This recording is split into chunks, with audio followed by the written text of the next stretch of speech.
Hi, everyone. My name is Robin Klemm, and I serve as the Outreach Archivist for the Georgia Archives. I want to take a quick second to thank Penny for inviting me to talk to you today about archival outreach and advocacy, and thank you for taking the time to listen. My role here focuses on, fostering community engagement, increasing public awareness of archival resources, and not just our own resources, but the resources at other archives as well. And I think really importantly, advocating for archival use and preservation and support. So a lot of times I think people think of the word advocacy and they think that you're talking about setting up meetings with lawmakers or decision makers or making a formal case for your initiative or grant or funding or project or whatever it is you're doing. But for us in particular, advocacy really is in everything that we do here, from my job to our reference archivists to the conservationists. Every person that works here is doing outreach and advocacy by doing what they do. Every time we help a researcher find a document, that is outreach, that's advocacy. Sharing a story on social media or one of our collections, that is outreach and advocacy. Preserving a fragile record to make sure that it's saved for future generations, that is outreach and advocacy. We do it in our daily work. We show why archives matter on a daily basis. And so, discussing how advocacy is more than just those meetings with lawmakers and decision makers, which are vitally important as well. I want to talk a little bit about outreach and raising awareness about the importance of the work we do on a daily basis. So using the Georgia Archives as a case study, I'm going to illustrate how proactive engagement really strengthens research and fosters community relationships and builds long-term support for archival institutions. Before I do that, though, I do want to take a moment to discuss the Georgia Archives and its history and its mission. It's really important, I think, to understand why your archive exists in the first place. What is your mission? Because it's going to help you focus your advocacy and outreach efforts on the role that you want within your community. So every archive is going to be different. We know this. Even between different state archives, we all have slightly different missions. So it's really important to understand what that mission is and how it connects to your community, whoever they may be. So for the Georgia Archives, we were founded in 1918. We've lived in several different locations over the years, but we have moved several times. I think part of that reflects the increasing awareness about archives and the importance of proper care and environment. It also speaks to the state's investment in proper archival care for our documents.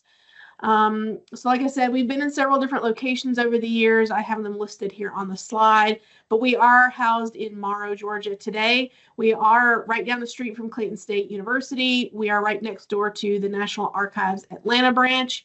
From what I understand, we are the only state archive where you can visit both locations right in the same parking lot. So take advantage of that if you're ever near here.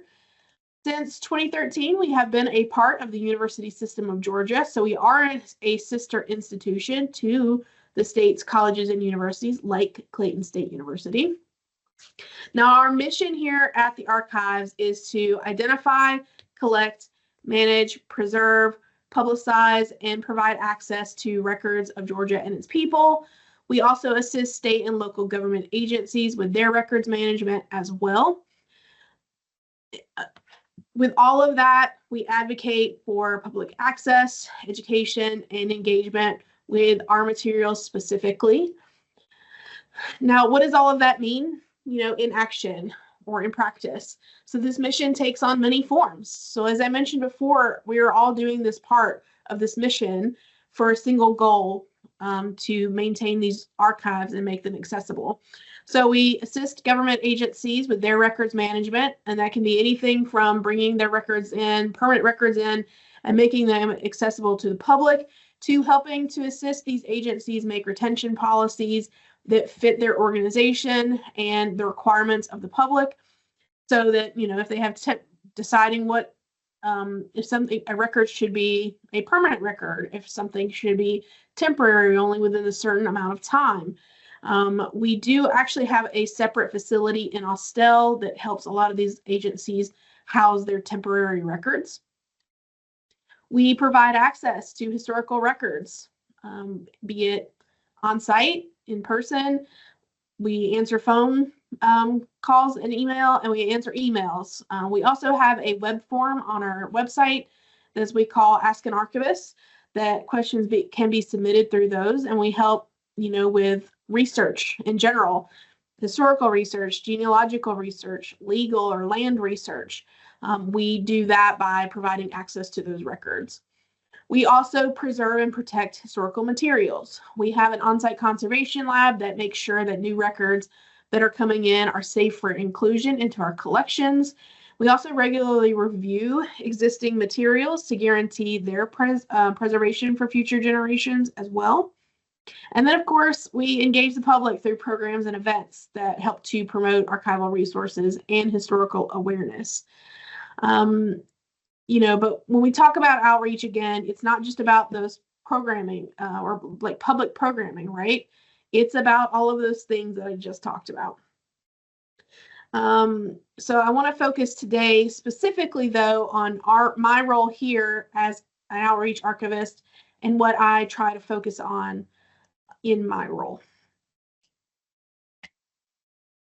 So as the outreach archivist at the Georgia Archives, my role really is to bridge that gap between historical resources and then the communities that benefit from them or that they're about.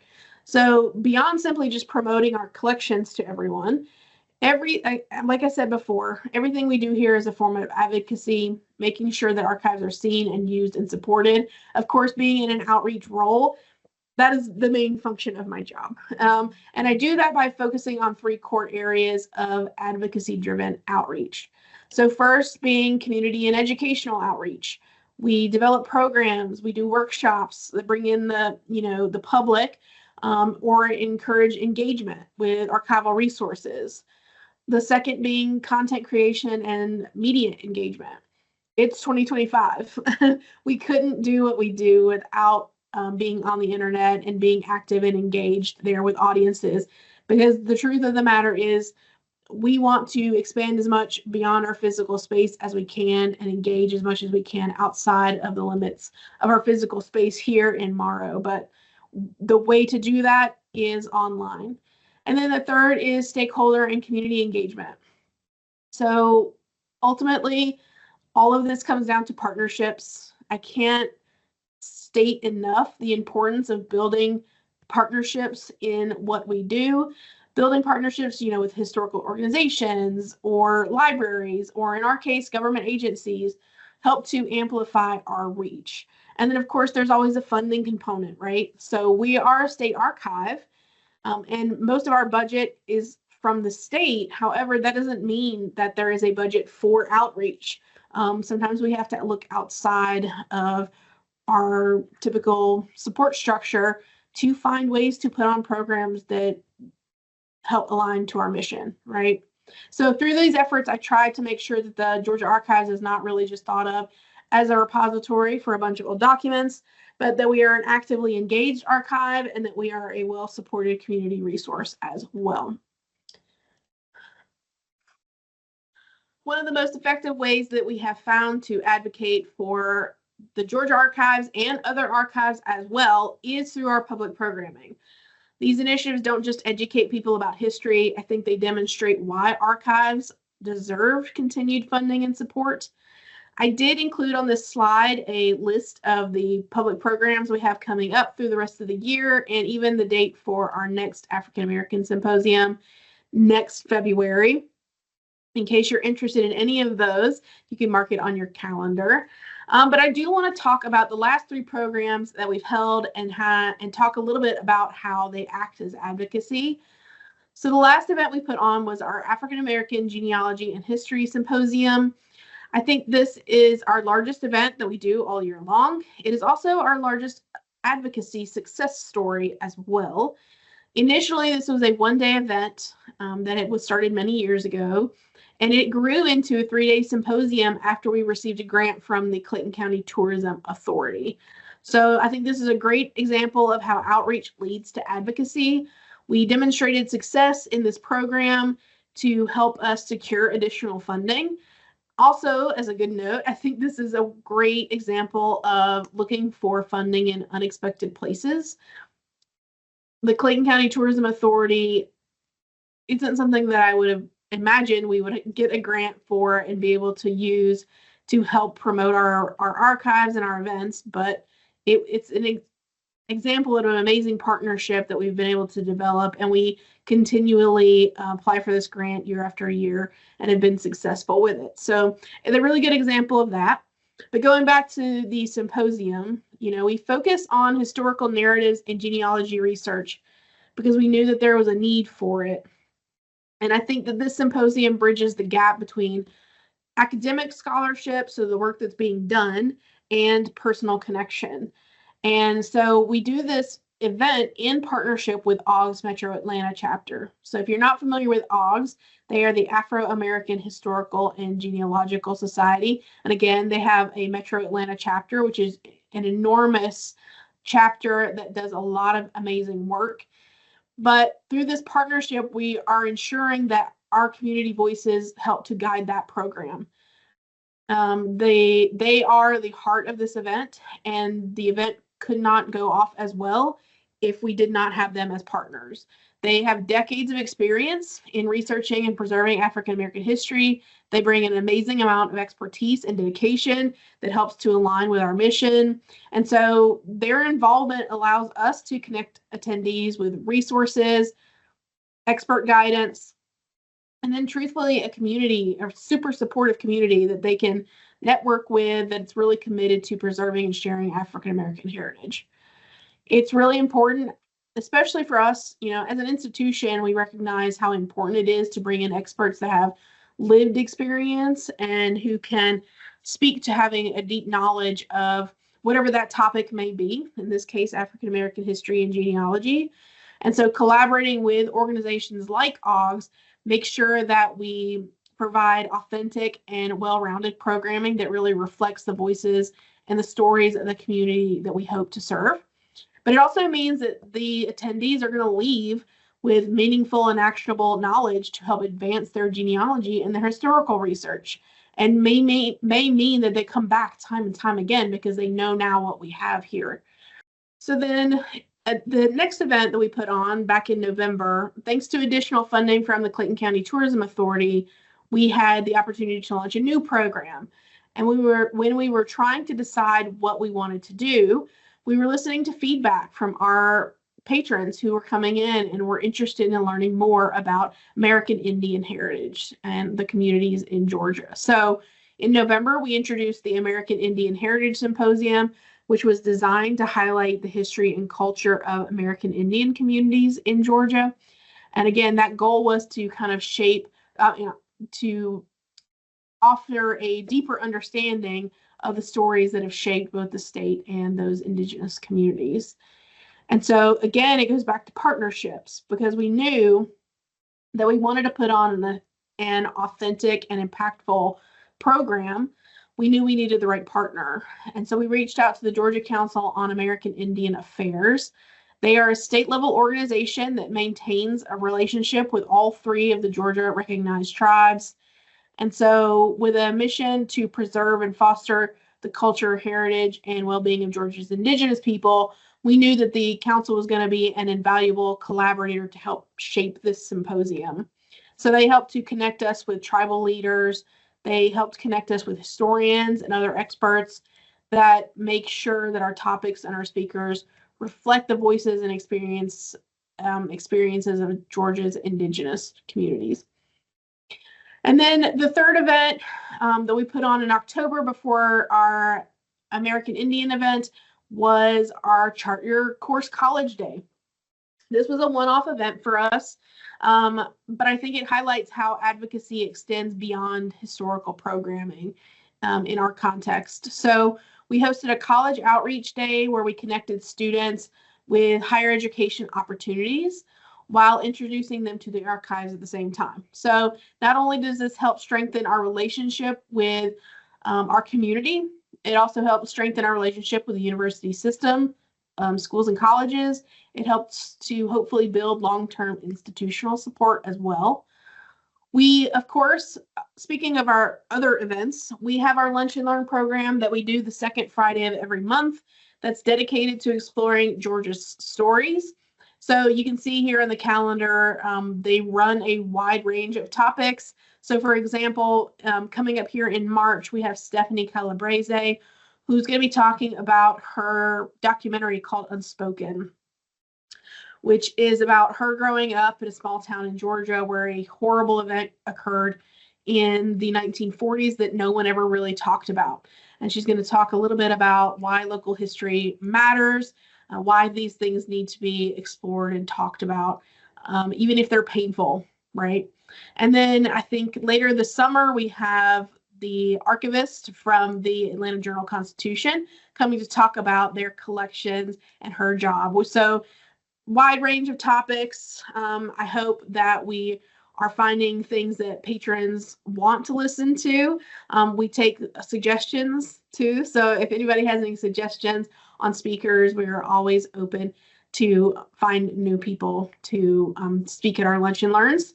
Of course, we host tours. We do educational research groups as well. Hopefully, many of you have been able to do a tour here of the archives. And if not, hopefully you're able to sign up for the next tour that Penny and I do.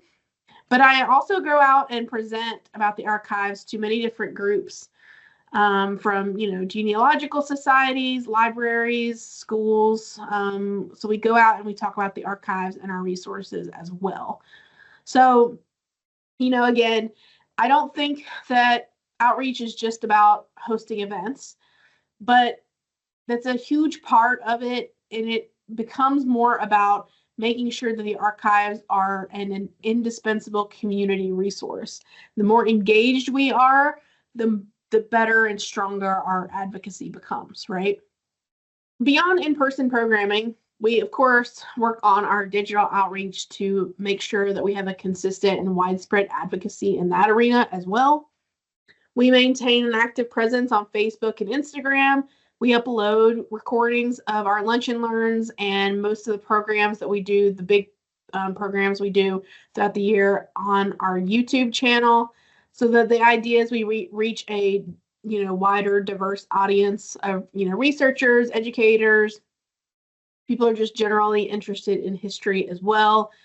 You can think of social media posts as just promotions, but they really are advocacy tools that hopefully demonstrate the relevance of your archives and hopefully attract support as well. And again, it becomes about reaching a wider audience beyond just our physical space. Not everybody can be here on, the second Friday of every month at noon to be here to listen to a Lunch and Learn. But we want to make sure that we are making them accessible online so that people can access them when they are able to. Beyond social media, we, of course, do a regular email outreach that we hope keeps our supporters engaged and informed. Every newsletter we send out is a reminder, hopefully, to stakeholders about our ongoing work and our value. I highly recommend, if you haven't yet, you can sign up for our email newsletter, which is on our website. You can sign up for it there. Our website is georgiaarchives.org. The sign up form is in the middle of the page. Can't miss it. I only send out one email a month to kind of let people know what we have going on, as far as events coming up, any opportunities that we have as far as internships or job postings or anything like that, we put through the email. Every other month, I do a more in-depth newsletter article talking about a special feature. It might be behind the scenes. We did one about a new camera that we got recently. The one that we just did for February was a recap of our symposium that we just did. So we try to highlight the work that we're doing here in the archives. So that goes out through that newsletter, email newsletter as well. One of the things I'm most excited about this year, though, is a new project we're working on, is our podcast. So working on that as we speak, hopefully launching a little bit later this year, called Peach Preserves.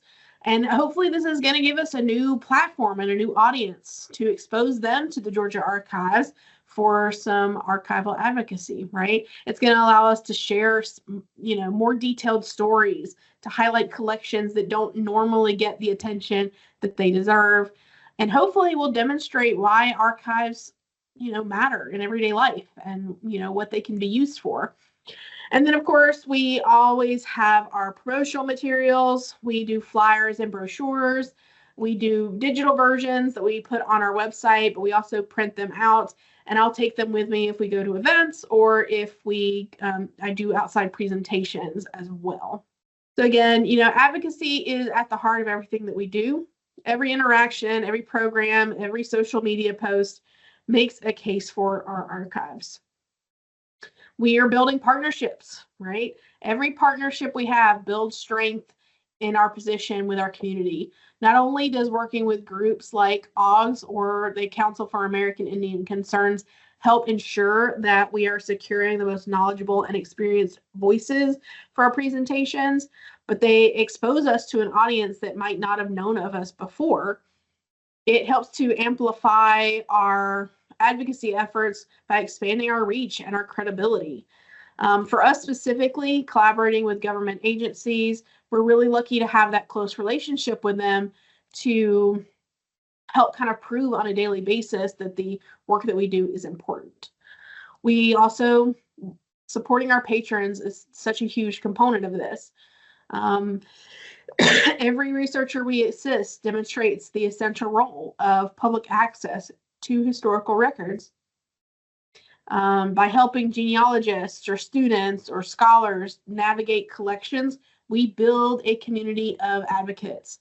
I don't think I've ever had anyone that I've talked to about the archives say they've had a bad experience here. Our reference archivists are incredibly knowledgeable and helpful, and they love the hunt. They love helping people find things. They love pointing people in the new direction. They are people who enjoy information, and they love sharing it as well. So when we have patrons come in and who are actively using our resources and looking at our collections, more often than not, they're going to leave here with a positive experience, and they have become an advocate themselves.